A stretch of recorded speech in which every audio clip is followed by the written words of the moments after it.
If you're applying for Social Security disability, one of the most important parts of your case is the paperwork you submit at the beginning, especially the Disability Report for Adults, also known as Form SSA 3368. I'm going to walk you through this form step by step, explain what Social Security is really using it for, and give you practical tips so you don't accidentally weaken your case while you're trying to be helpful. First, I want you to understand the mindset Social Security is using. Social Security defines disability as an inability to work, and they're looking at whether you can do any kind of work that you're suited for at least 12 months, or whether the condition is expected to result in death. So, as you fill out this form, keep one theme in mind. Social Security isn't asking what diagnosis do you have. They're asking how do your conditions keep you from sustaining full-time work. Before you start, follow the form's instruction to answer every question and provide as much detail as possible. If you don't know something, write I don't know. If it doesn't apply, write doesn't apply. Also, the form itself tells you not to ask your healthcare provider to complete it. This form is about your information and your words. Also, anytime you run out of space, use the remarks section at the end. That's section 11. Now let's walk through it. Section 1 is information about you. This section looks basic, but it matters. Use the same name you use in your medical records. If you've used other names, a maiden name, a married name, a nickname that appears in records, list them, because it helps Social Security match records correctly. When it asks about English, answer honestly. If you need an interpreter, say so. Social Security will provide one free of charge.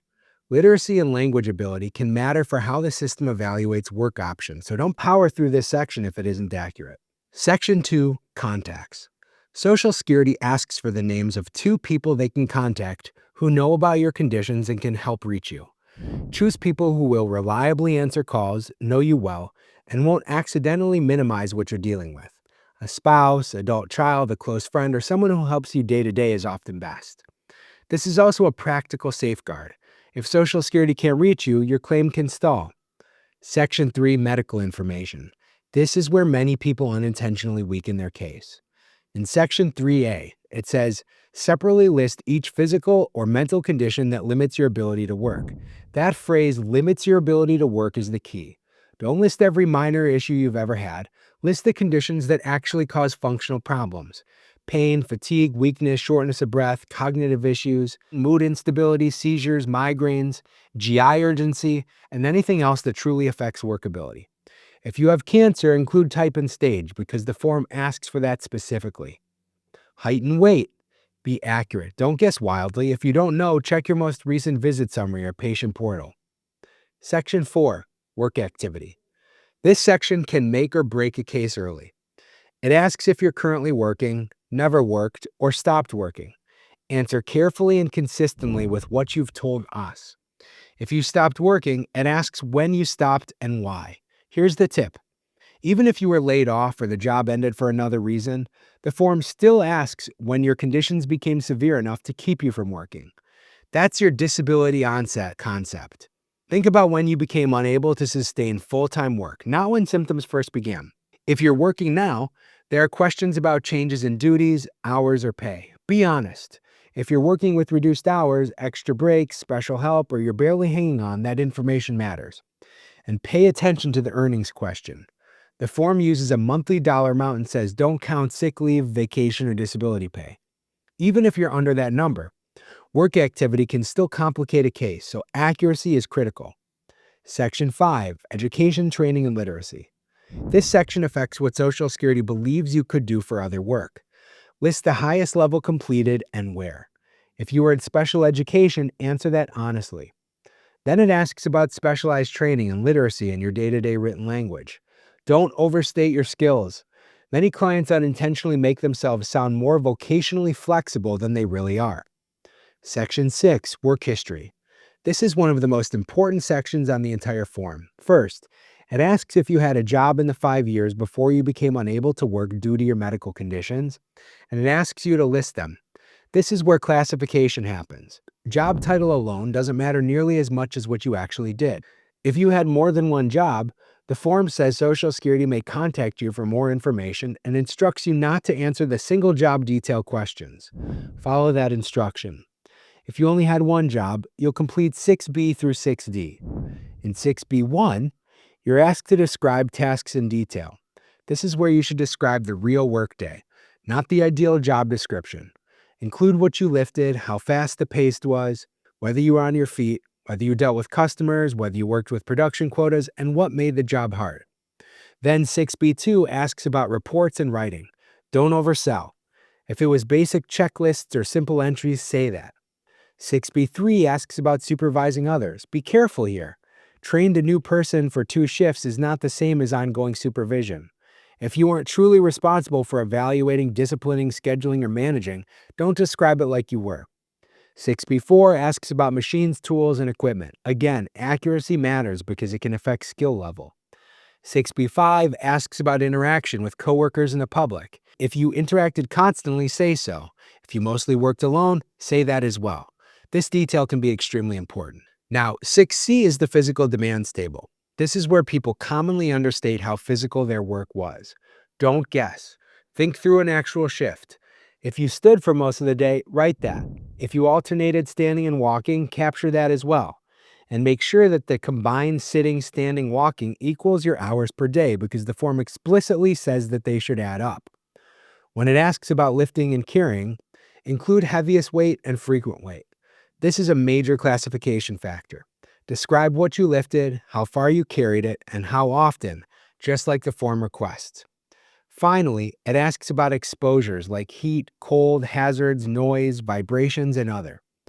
If exposure existed, describe the frequency. Don't leave it vague. In 6D, it asks about how your medical conditions would affect your ability to do that job. This is where you tie symptoms to job demands. Don't just say, I can't do it. Explain why. Pain with standing, weakness with lifting, needs bathroom breaks, migraines requiring dark rooms, panic around people, inability to maintain pace, needing unscheduled breaks, missing work too often, and so on. Be specific and realistic. Section 7 asks about medicines. If you take medicines, list them. Use the label on the bottle when possible. If you don't know the prescribing doctor, write don't know. The point is accuracy. Also, medications and side effects help demonstrate severity and persistence. Section 8, medical treatment. This section tells Social Security where to get your records, and it's critical because missing providers often equals missing evidence. The form asks whether you've received treatment or have future appointments, and then you list facilities and providers with dates first seen, last seen, and next appointment if known. Use your patient portal, appointment reminders, bills, or pharmacy records if you can't remember. The form even suggests those sources. Then 8B asks about test orders, including already performed and scheduled.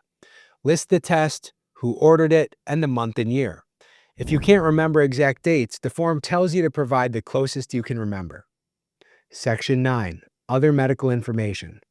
This is where you list anyone else who has relevant medical information outside of your providers. The VA, workers' comp, insurers paying disability, prisons, voc rehab, attorneys, and so on. If an organization has records, list it. Social Security can request those records too, and sometimes they contain helpful evaluations. Section 10, support services. This section is only for certain SSI situations, and the form says to complete only if applicable. If you're in voc rehab, ticket to work, the PASS program, or other services, answer accurately. If not, don't force it. Finally, Section 11 is the remarks section. This is where you fix the biggest problem in Social Security paperwork, not enough space. Use remarks to clarify anything that could be misunderstood. The form specifically instructs you to reference the section and question number you're talking about. This is also where you can explain patterns like flare-ups, unpredictable symptoms, or why you have gaps in treatment. Section 12, who completed the report? Answer honestly who filled it out. If someone helped you, that's okay, just identify them.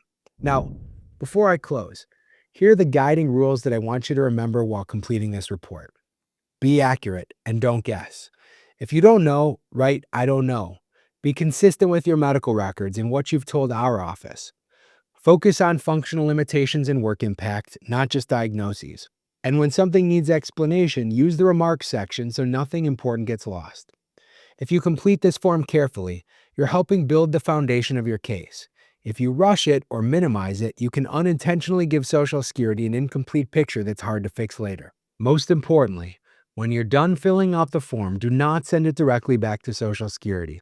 Send it to our office. It's much easier to do it right the first time than to repair it after the fact.